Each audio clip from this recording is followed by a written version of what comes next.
I hope we are able to see now. Let me move. Yes, sir.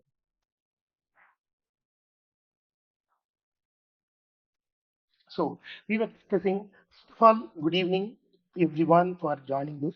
For choosing to connect with us because this is Sunday evening prime time for all of you. I really appreciate you taking time joining today evening and joining this professional network and also listening to this group, then this particular discussion on deceptive design patterns in social media. So we started off with an interesting question: why we chose this? I chose deceptive design patterns. This is something that goes to the invent of the internet, uh, the invention of the internet, and ever since we started using the internet, we first started off with email, then we started with file transfer and the websites, e-commerce took off. Then when e-commerce took off, there were we also heard about lots of good to mention success stories. We also heard about when it comes to B2C, particularly, I will be talking more about B2B, B2C. What are the not so good or not so ethical practices followed in B2B and then B2C over a period of time, how the frameworks and then the regulatory mechanisms evolved over that, and what kind of breaches happened, particularly with respect to personal data in the context of personal data protection. That's what we are going to look at it. The moment we say social media, the design of the search engine or search engine optimization or the app, the scope becomes wide. So I would like to start this particular agenda and present some of the facts what I have managed to collect here. The last 15 minutes we can have a a free discussion where I can really invite for the feedback and then the viewpoints from the people. And even in the middle of the presentation, you want to stop somewhere, if you want to add some insights related to regulations, related to actions, or related to certain laws that are getting into action now. Please feel free to do it. So let's take this particular agenda. Uh, First of all, how the data is collected in social media. I would like to highlight upon that. Followed by that, understand the unethical, the deceptive design pattern or dark patterns. So hereafter, in the next 40 minutes, I plan to use this deceptive design pattern, which is called dark patterns. You know, Keep it simple, I will call it as dark patterns. It can be used interchangeably, okay, in the digital world. Next is breaches. I'm not starting with breaches because I would like to start with a positive note. That's why I purposely pushed down the breaches. Down the agenda. Regulatory framework, what we have, laws and guidelines. Specifically, I have tried to look at what is being done in the GDPR and DPDPA to some extent, how this could be managed. Because primarily these two laws present have lots of controls and they put together lots of the regulatory framework and it's being regularly monitored. So this is the agenda. If you're fine, then I can proceed. Yes. Why It's do we okay, sir. need? Okay, that's good. Thank you. Why do we need to collect data? Firstly, uh, what is the need for the data collection? Uh, so can it can also be a discussion. Can somebody respond to this? Why do we need to collect data? To make some business decisions or to track people to secure the country also. Yeah, yeah. In fact, the data collection itself in the social media, whether it comes to B2B or B2C or an individual or corporate, plays a very important role with respect to the whole, the business world, in terms of identifying what is the user preferences, okay, on both settings, B2B and then B2C, and how the future business plans can be evolved if it is clinical or healthcare business, okay, where there is significant amount of data that's being collected. The reason why I've taken healthcare as the first one is that is one. That is one domain where it has become a mandatory practice. The moment you visit a clinic for a consultation, there is a form given to the patient. where all the vitals, the personal details are, we are requested to fill all the personal details, including the past disease, the regular medication, if you are taking anything. So it's a complete history of, the medical history of our life, that's collected and that's updated in the respective clinics. And how this data is used, how this data is aggregated, how this data is consolidated, and who's really using it. That's exactly what we are going to see. So when it comes to data, it will be used both positively for the benefit of the human beings, the business world, or for evolving the new business models, all that. At the same time, it could also be used for quick wins, without the users knowing that they are being exploited. Okay, it can be used for quick business wins, or the unethical practices of increasing the revenue and killing the competition, maligning somebody as an individual or as an organization. For all these things, social media can be used. Okay, so we have both pluses and then minuses. So we have to talk about pluses. At least what I could think of is first social network that we started using, which I was very excited to use, was LinkedIn. 2014, 2015 times, where it became your virtual visiting card or business card, where you can ask people to go, you can connect with people. Very excited to see, virtually connecting with various people. Very excited to hear on a daily basis, if not on a daily basis, at least on a weekly basis, what happens in the business world, all that. Over a period of time, LinkedIn became the de facto professional network for the world. And in fact, the product launches, the new product launches, webinars, and even product feedback, there are many things, business functions, particularly the marketing function, are happening out of LinkedIn today. Okay, the whole platform has transformed, and this LinkedIn platform as a social networking platform, it's giving lots of business benefits now. So similarly, we also have the social media platforms. Let me put like this, where we have the Facebook, we have the Instagram. Similarly, there are other platforms. It has given rise. For example, if you take LinkedIn, it is given rise to personal branding. So previously, all of us had a CV where we used to have two or three pages CV, send it by email and ask. These days, it is just sending a link, asking people to look at my profile, my professional experience, my contribution, my publications, what I do, what is my core competency, all that becomes a personal branding. Okay, without any expense, LinkedIn has given the opportunity for all of us to build a personal branding. I'm just talking about the positive, the pluses to begin with. Okay, so that's the benefit what we get. Second, if you look at Facebook, Facebook, to begin with, suppose you relocate to a new place, you don't know what is there, and you are really struggling to set things right. So Facebook Marketplace is a very, very, effective nearby community where, whatever you need to buy, whether it is, resale or a new sale, the uh, Facebook Marketplace was very useful, to begin with.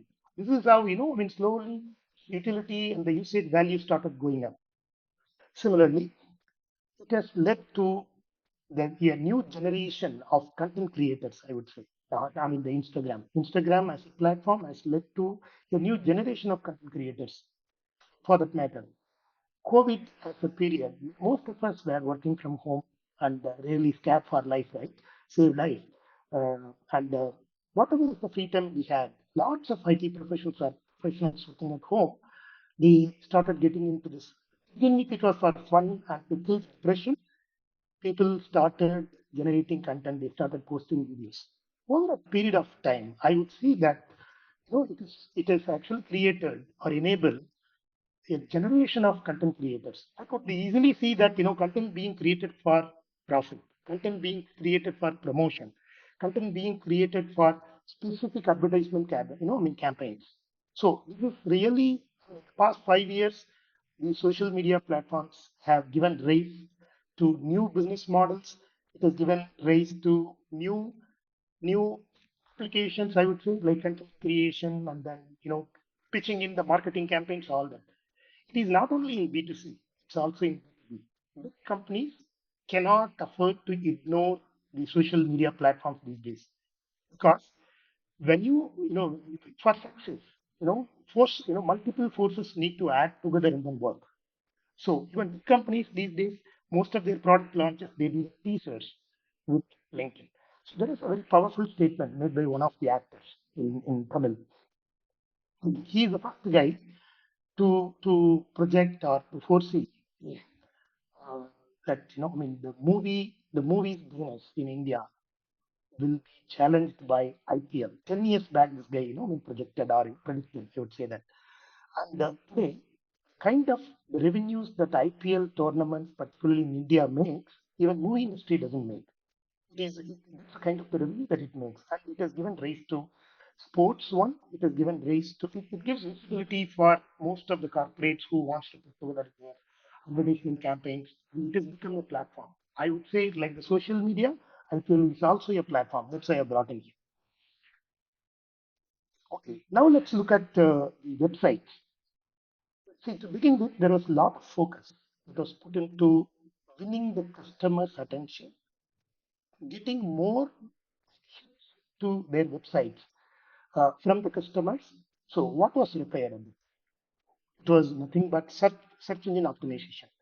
There are multiple techniques. In fact, search engine optimization was a specific course most of the fresh graduates have to take up, and the more the ability to track customers into your website, you are more successful. Your website is more okay over a period of time. Okay, there are lots of techniques which are there in the books that are also used to attract the clients or the users. That's what I would say. So over a period of time, as the whole world became very closely connected, then the users and the attributes about the users, the information about the user, all that, the platform companies, social media platform companies started collecting over a period of time. Data is aggregated and then it is also collected by companies called data brokers. These data brokers, can anyone guess what be their business volume today? What is the business revenue that they make per year in terms of the data that they sell? Any wild guess? Absolutely no, sir. Should be somewhere in crores of rupees. Yeah, Absolutely. Yeah, yeah. yeah. It's Yeah. 250 billion. You won't believe. It is a 250 billion. Again, there is no report to show that. I mean, I cannot give you any URL where there is an article published, but it is an estimated 250 billion where the data brokers, the data what they collect, it's being formatted, user profiles are developed and it is sold off to companies for two things. First of all, the data related to human beings, the social media users, for the second part, discussion. Even before that, that there is a lot of data that was collected related to weather, data collected related to uh, the arrival of the transport industry, particularly the airplanes and then the trains, all that. It was all heavily automated at the time it was used. So the data was collected, and that data was also used. Then came the social media users where the data, particularly the personal data, their preferences, or basically, the full user profile was developed based on the base data collected from the social media platforms. And this data is being sold by the broking companies to, other companies which are looking for launching a personal marketing campaign based on the preferences and the data profile of individual users or a social media user, and also to use it for purposes like campaign, marketing campaign, election campaign, and so on. Okay. So of course it has got both plus and minus, but this is the way data brokers make their money. Okay, I have a separate slide and we have a separate discussion a few minutes down the line. So that's about the role of data collection from social media. So of course there are multiple methods that are used. We are going to discuss about that now. So the real-time data collection, which is used for clinical research, which when we began the discussion, we started off with clinical research and also the weather office did that. The data is collected from the sensors and the observatories all over the world. also for the marketing campaigns, the real-time data collection. For example, there would be communities, societies. Not necessarily every product launch in every society to be a success. So, in order to come up with the right marketing strategy in the world or in the world of digital marketing, you need data points. Who's going to provide you that? Okay, for example, you take the IT corridor in Bangalore or IT corridor in Chennai, okay, where we have the young population with high disposable income. Okay, so if you are launching any new product, which is real niche, high premium product, you need to target people with high disposable income. Okay, further we need to have know the demography. We need to know the user preferences, and so I mean, who's going to provide these companies? That's exactly where the real-time data collection comes into picture. Now, coming to customer behavior, consumer behavior. Why this word consumer behavior is there? Yeah. Or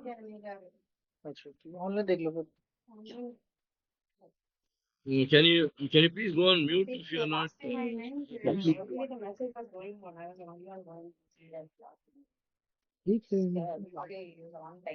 John, you're not on mute, John. John, John, can I request you to go on mute, please? Thank you. Appreciate it. Thanks. Okay. So now coming to brand monitoring, the search engine optimization strategy, particularly engaging multiple brands, both in B2B and then B2C, where e-commerce evolved over a period of time. The significant amount takeaway from the data that's collected is the user behavior and then the user engagement. For example, how long how long I watch reels, in Instagram in a day. What is the time that I spend in watching movies on OTT? How long? What is the time that I spend on WhatsApp? What is the time I spend on, let's say, personal care, like taking care, walking, running, sports activity, all that. All this gives very classified personal, personal and then behavioral data about users. And social media is very effective in collecting this data and then passing it on to the companies that are in the process of digital marketing. So that's how, all of a sudden the market valuation, the market capital, the market capitalization of the social platform companies have gone up. Now, coming to this, attitudinal data. If you look at, depending on the age group, there would be a certain preferences for products and then services. There would be certain perceptions of the surveys or certain polls and certain events that happens. For example, we go attend seminars, the webinars, or it could be seminars. In B2B world, normally companies, as part of their digital marketing strategy, they do a teaser followed by that they engage multiple PR agencies, they invite IT professionals, they showcase their product. Okay, they also try to make with a lot of frills and then a lot of aspects to attract people. Finally, they give a question. They ask people to fill it out. Okay, it also collects, what is your role in the company? Are you just an influencer? Are you a guy who's evaluating a product or a solution? Or do you already have a product you are looking for some inputs and so on? So there are multiple ways in which the surveys and polls that when we take up, we provide these inputs. All these are collated and transformed so that is converted into usable insights for direct marketing. That's what I would. Finally, when it comes to challenges, geolocation. I'll talk about geolocation. Within a minute. So geolocation is something that when you share a post, where when the individual's location is also shared. Particularly, in this world, where there is facial recognition, where the latitude and longitude detail is also shared, in your post, be used for both plus as well as minus. It could be used for stalking and even for to make personal harm. To personally harm also it can be used. So it depends on this geolocation issue is something that's under the lens by all the regulatory authorities and also by the crime, the cyber crime, and the police, the law enforcement authorities, all that. There are challenges with that, but that's something that's being worked. I would say that the regulatory authorities, there is something that they need to work moving forward. Is it is related to geolocation issues. How do we really make it very safe and then secure all that? So that's about the data collection. Now, why is legal and ethical considerations? Okay, uh, if for example, when you are designing an interface, user interface, with respect in the social media or a website, the way the users get the experience of that particular app or that particular platform, you know, we are also in the process of collecting explicitly inputs from the users, and we are also making the users to sign up for the platform certain, under certain terms and conditions. The data, personal data, particularly what they provide, okay. Somewhere in the fine print, they would say, in the very fine print terms and conditions, I agree. We go and then, we agree because we want to use it. So we don't even know. So somewhere in that it is written that uh, for good business purposes, the company is allowed to share it with the digital marketing companies, with the police and the government law enforcement agencies, and like this, some two three classes they have identified and then added in. Okay, so also, in order to develop new business models to make a quick business win, there are also lots of tricks and unethical practices that are put together or put together in the design or the user interface or in the design of a website or an app, which we are going to look at it.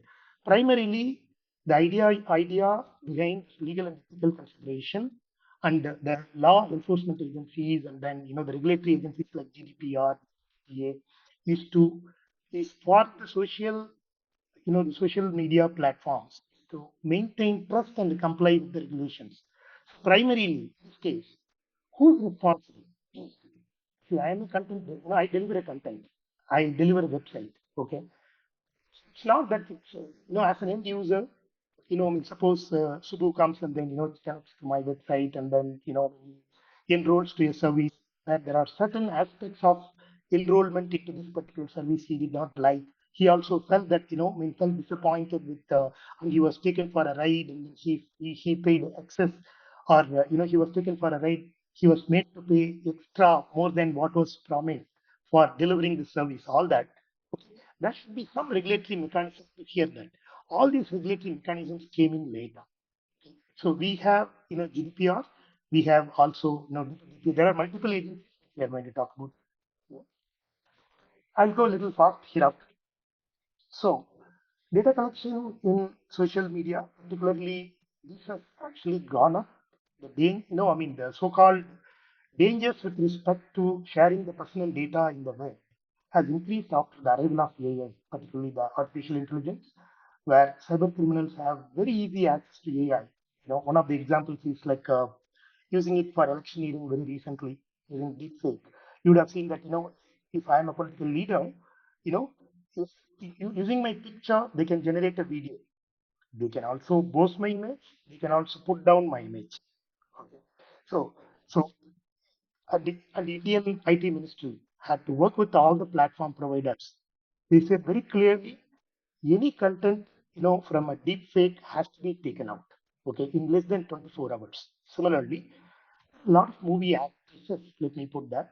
Okay, maybe because of the business competition and rivalry, all that, there is some, shaming that happened with the fake videos. So this AI, particularly from a DPDPA and then the data collection, it is brought in a completely, unexpected dimensions, completely unexpected dimensions. Brought in. So QR phishing is one, for example, the data is collected, other the various ways of collecting data we have. So we would see the QR codes to, scan a service. They quickly takes you and connects you to your website. That's all the QR code does, right? So do we really know the QR code that we scan is validated, is it connecting us to a proper site or a genuine site, or is it connecting us to a phishing site? Okay, where our identity. Nobody, Sorry, nobody thinks about it because instead of typing, they're just scanning and it's actually taking them out. exactly. Okay. Yeah. In fact, I was also worried about the near field communication tapping.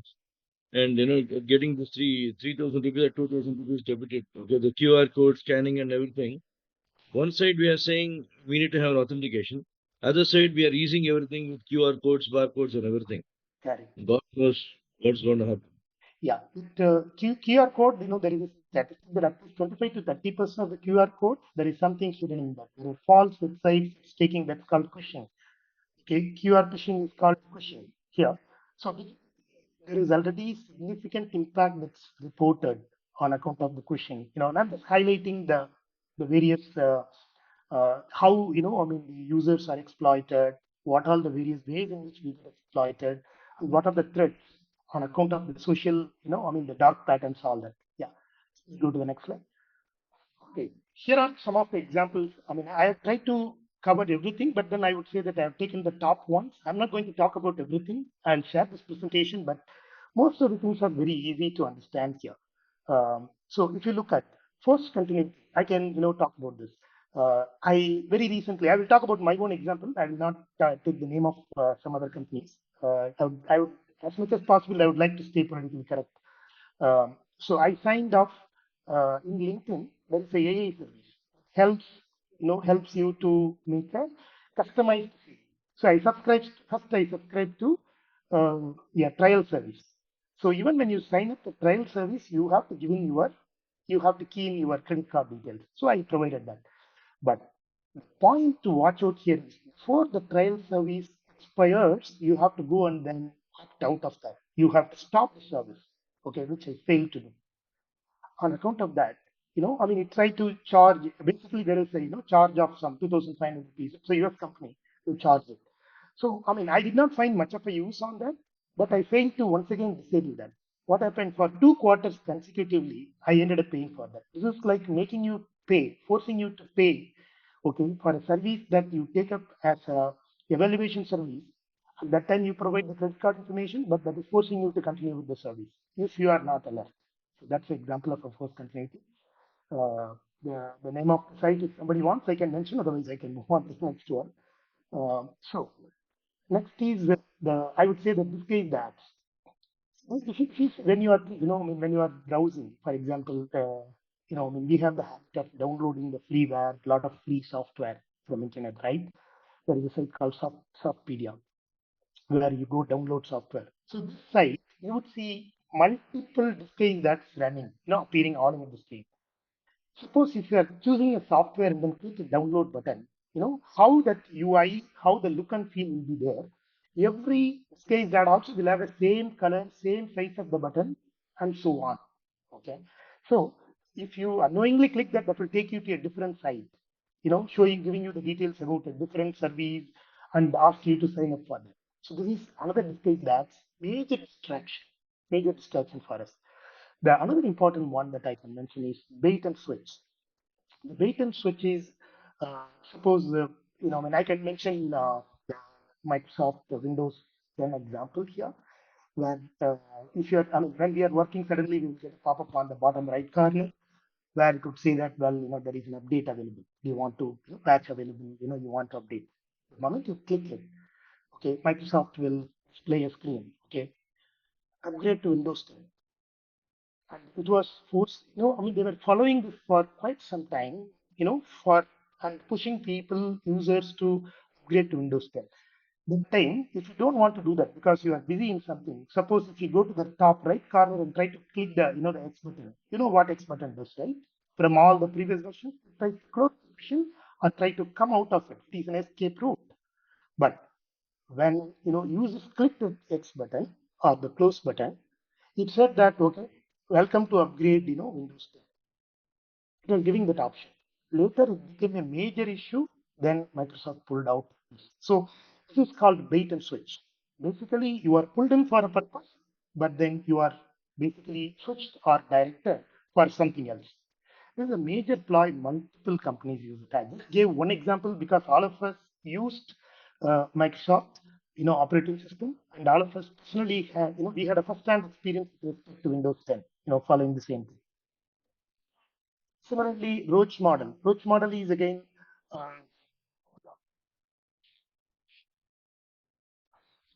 uh, suppose your service, I mean you are enrolling for a particular service. You go there, you start using it, you start the I mean you start experiencing the look and feel of the website or particular app. You feel that I mean you decide that you don't want to continue on that. Okay, you want to exit that. Right?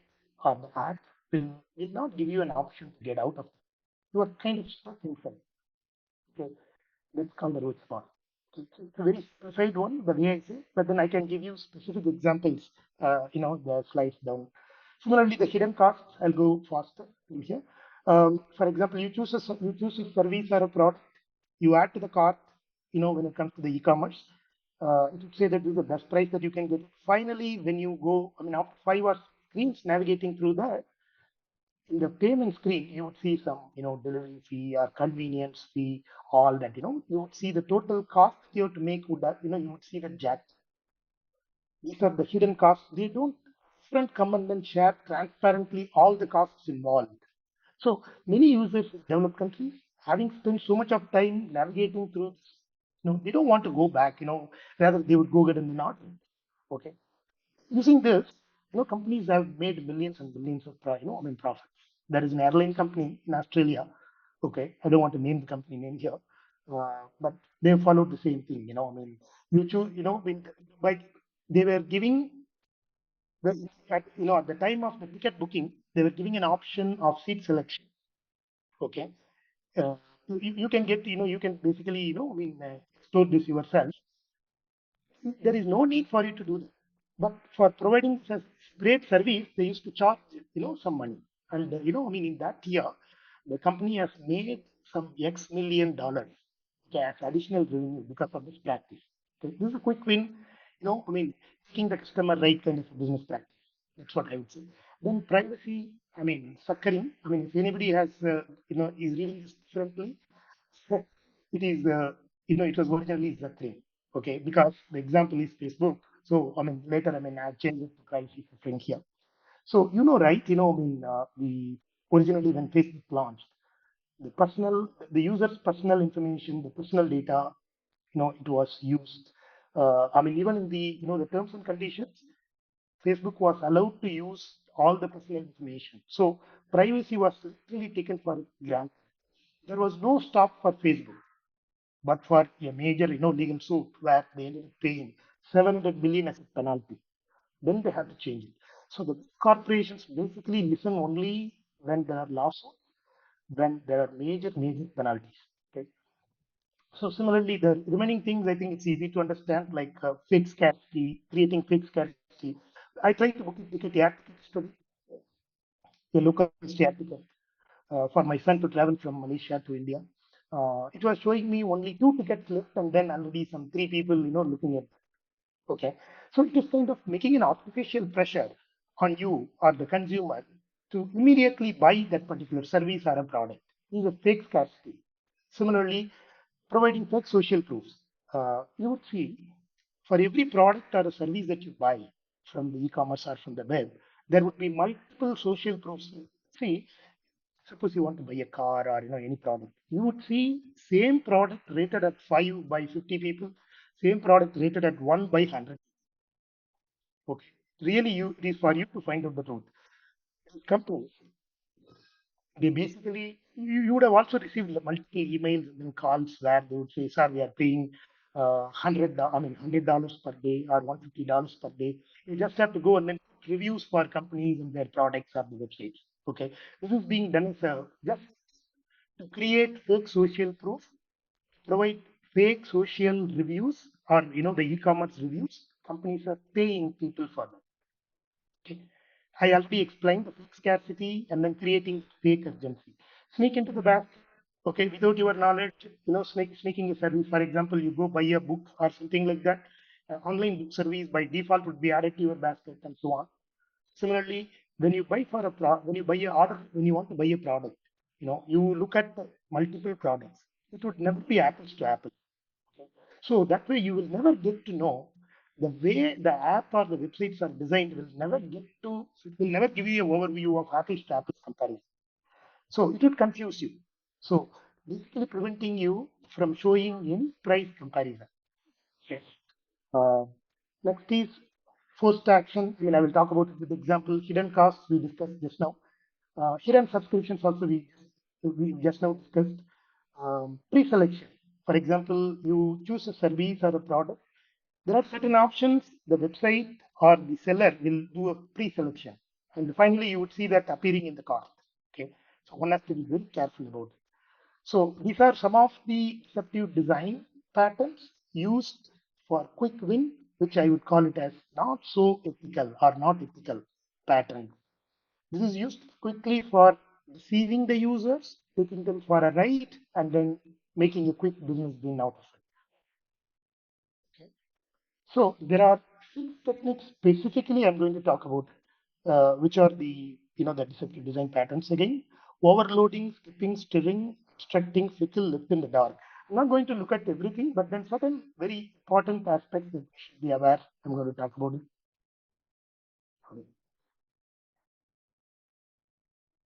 I hope it's visible. Yeah. So one of the dark pattern is information avalanche. Basically, overwhelm the users by bombarding them with too much of information, continuous prompting, and also putting them into too many options. Okay. So, I mean, the end customer or a consumer, it will lead to, indecision, on his side or her side. Okay. So this is a technique, this is a specific dark pattern that's used by multiple companies. From a GDPR perspective, this is a pattern in which, I'm going to run the next 5 or 6 slides. So what is the challenge or the deceptive pattern or the dark pattern? What is the solution for that? What is the specific GDPR article? And what is its recommendation? So you collect, the data minimization principle under GDPR Article 51C is governing this.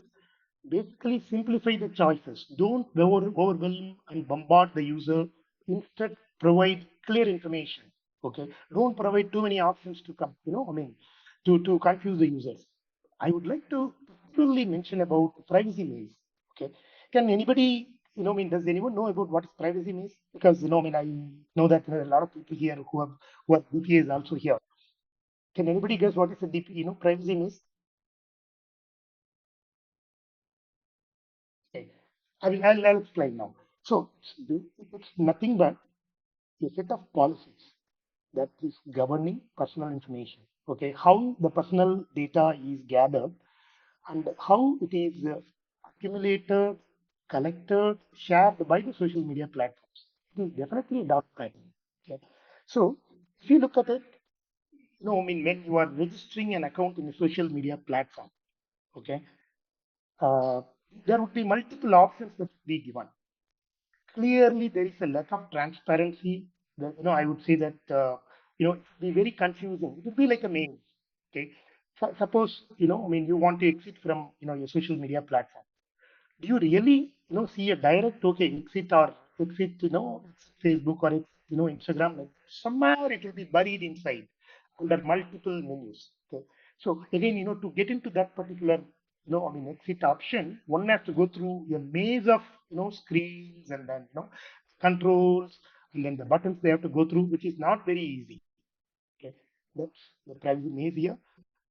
So social media companies really, they make use of all these, all these deceptive or the dark patterns to deceive the users. I wouldn't say all, at least in many cases to start with, at least, this was, a big part of the social media users were affected by this. Okay. Skipping.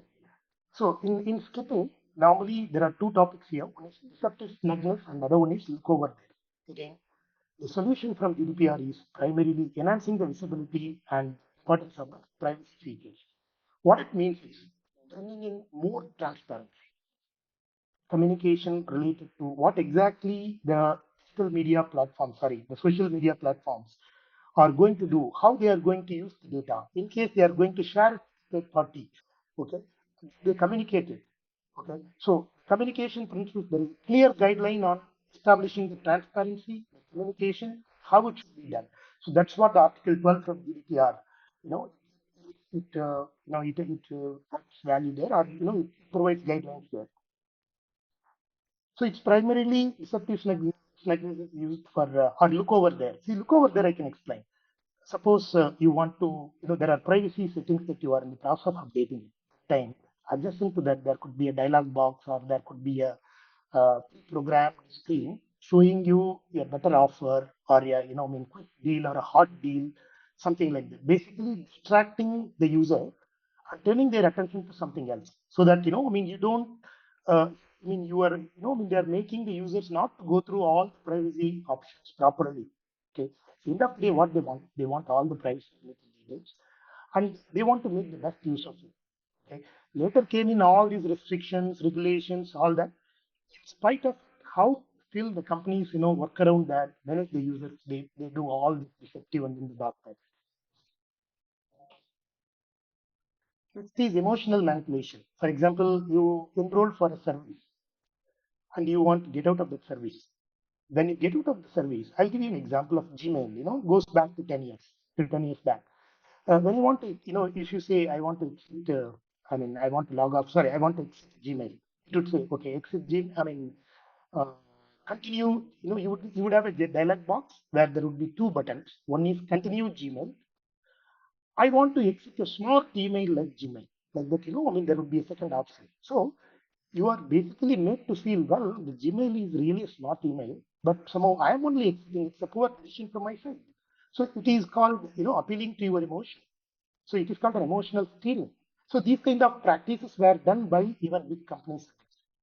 Later, when all these stuff came up for litigation, companies had to really cut short all that, and then they had to get into this. So that's the emotional manipulation.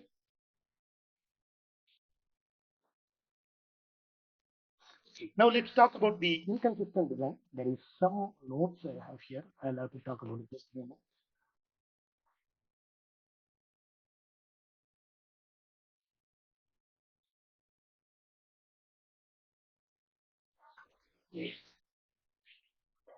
Causing confusion with inconsistent interface. For example, I will tell you the top line. You take any Microsoft application, all their all their options, everything will be there on the top side. You take Amazon, they are basically left aligned. All their options are on the left. You take YouTube, all their recommendations are on the right. Okay? But certain websites, certain apps, they, they purposely confuse the users by providing an inconsistent interface. Every screen you would see, different patterns. One screen you would see some, the top alignment to the top, other screen you would see bottom right, and so on. And particularly, going across multiple screens, they purposely create multiple screens to go through in order to create an account. And there is no proper hierarchical way of interface. For example, first you are defining an user, user's attributes, getting the user's consent as a social media or a social media platform company, in terms of collecting the data. Then you have to, as a social media platform company, give consent for the user to exercise data subject rights, like right to delete, right to modify, right to exit. Okay. Suppose as a social media platform company, I have the data. I want to share it with a third party for some purpose. It could be anything. But if I already have a consent for, received for some other purpose, I cannot reuse the same consent to provide this data for a new third party. Once again, I have to engage data subject, in this case, get their consent before I start sharing this. This practice, at least I do. I personally don't have a confidence the companies really follow every time. How many times, Instagram or Facebook or the so-called social media platform companies have reached out to you? Can I share your data with XYZ companies? No, not at all. But practice is very much pushed by GDPR, DPDPA. It's very much, a recommended way of working or recommended best practice. Also, inconsistent interface. That's exactly what I mentioned. The application, buttons, icons, labels, okay, it is where it is aligned, how it is designed, the user interface, and is a consistent way of communication. For example, uh, approve. Approve should be used, or approve or deny should be used consistently. Same approve can be conveniently used the way the website or the app is designed. I'm sure you would have experiences. Could be conveniently used the way the designer thinks, not the way the data subject, I mean, data subject's point of view. Okay. Similarly, language of, I mean, discontinuity. If you look at the consent options and the data subject rights, all this, normally, I mean, when it comes to making these privacy settings and all these things, poor transparency. How many of us have really gone and then checked these things in, the social media? And the age-old practice of using your cookie from your PC and then using it for using it to track all the sites that you have visited, all that. Okay, this is also something that's being done. And suppose I mean your preferred language of communication with the site or the platform, social media platform is English. Okay, when it comes to giving you the conditions, terms and conditions, and seeking your approval for I mean the data subject rights, it would be in a different language. This is also done by certain apps. Okay, so in the lack of availability of a clear translation, users will be confused. Okay, they wouldn't know. But most of us are already in the rush to experience a social media platform. So wherever they say yes, we click yes, and then I mean, we finally we go to that. This is conceptual, where inconsistent design is used as an institutional practice to deceive the social media users. And the GDPR and PDPA specifically emphasize lawfulness, fairness, and transparency, and there are 51A in GDPR. The guidelines are really governing this. Now let me go. I think we have 8 more minutes. Let me skip some slides. Okay, now comes the interesting part. Uh, so these are the breaches. I mean, some start, some goes back by 1 decade, where I would say that is the mother of all the breaches. I mean, as of today, where Yahoo breach happened in the year of 2013 to 2014. What was originally reported was that 1 billion email users, their, I mean, their secure questions, uh, their passwords, everything were actually hacked. It is exposed. Okay, that's what Yahoo reported. It happened in 2014, but it got reported in 2016. 3 years it was not even reported. And initially, Yahoo reported only 1 billion users as affected users, but actually, all the 3 billion users of Yahoo were completely affected by it. Even the dimension of the impact, they did not report it properly. This is the first major, I would say, in my experience that I have come across, because in giving me 24 hours of time, Yahoo asked me to change my login name, password, security questions. It's almost like a new account creation. It's like an account reset. This was one of the first major breach.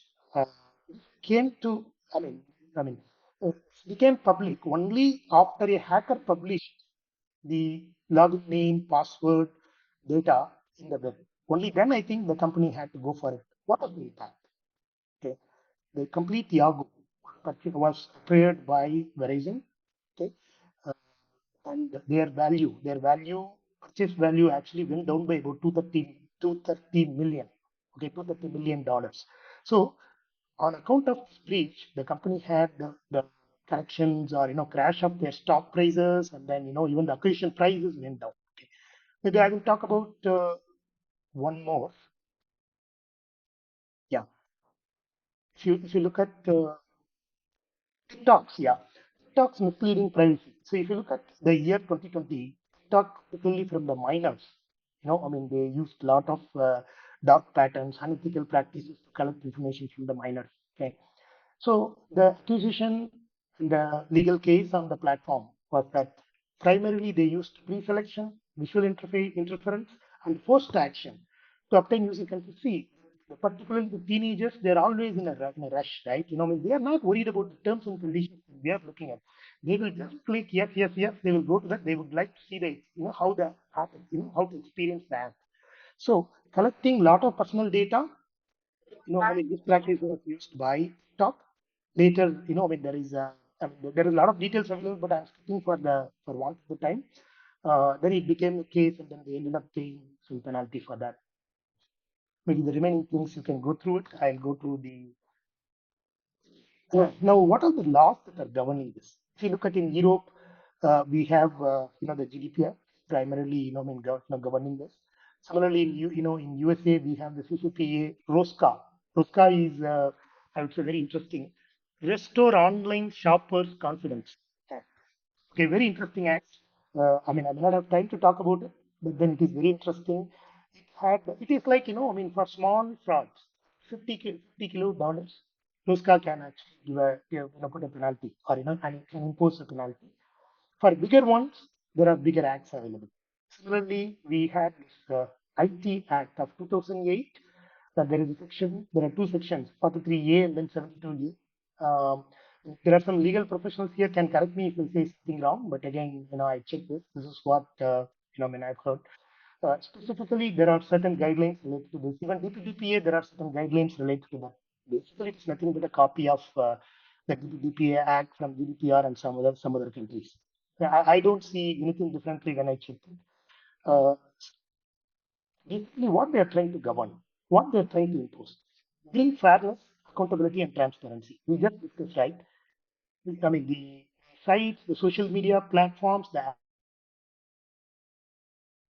app providers, the content providers have to treat the consumers of the businesses fairly. They have, I mean, we can simply say that, well, you have given me the data, you forget it, I will do whatever I want. Okay. The complete data life cycle. The data platform, the social media platform company needs to take ownership. Anytime I ask what has happened, how you have used it, okay, they are accountable for that. And the data subject rights, okay, anytime they have to listen to that. These are all the things enforced by these restrictions or these regulations, and particularly GDPR and DPA. Best practice is again what as a takeaway, clear consent mechanism instead of just beating around the bush and burying somewhere in the in the fine print and getting what is more not a very transparent way of getting the data subjects approval to share the data, all that. So very clear, transparent way of consent mechanisms are something that the social media platforms have to bring into practice. Also, easy opt-out option. So, I mean, this is something I would say which is work in progress. At least in a year, so 200 250 websites in each country are being audited by I mean the so-called central law enforcement agencies. And wherever they find out such unethical practices, lawsuits are filed on them. This is happening already. Again, these six are the principles again, which I just now mentioned: lawfulness, fairness, transparency. Any data that we collect, the purpose limitation is very critical. What is the purpose for which the data is collected? It should be used only for that. Cannot reuse the same data for multiple purposes. Similarly, minimum absolute need to know, I mean, need to collect data only, should be collected. Uh, I mean, the data accuracy, data should not be allowed to be tampered, modified, or, I mean, corrupted. And also integrity and confidentiality of the data throughout the life cycle. It is the responsibility of the social media platforms and those companies to maintain it. Okay. This is something that I would like to bring to your notice. Uh, in India, specific to India, there are so far 18 million personal records were compromised. Okay, I mean we can have a discussion, follow-up discussion on that in future, but this is a very alarming statistic. I was really surprised when I started preparing for this. I mean I was enlightened by this. It happened just in the past 2 decades. 18 million personal records were compromised. How it is compromised? What is the impact? Maybe I mean we can see in one of the sessions in future.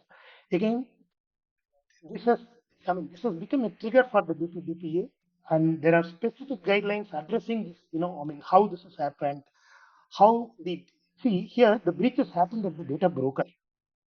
Simply, the social media platform cannot disown. Well, it has not happened in my end.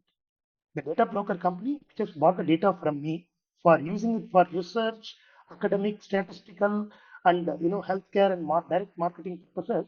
It has happened at the at the third party. So I'm not responsible. No, both social media platforms are responsible as well as the data brokers who have purchased data and then who are transforming the data for research purposes. They are also responsible for it.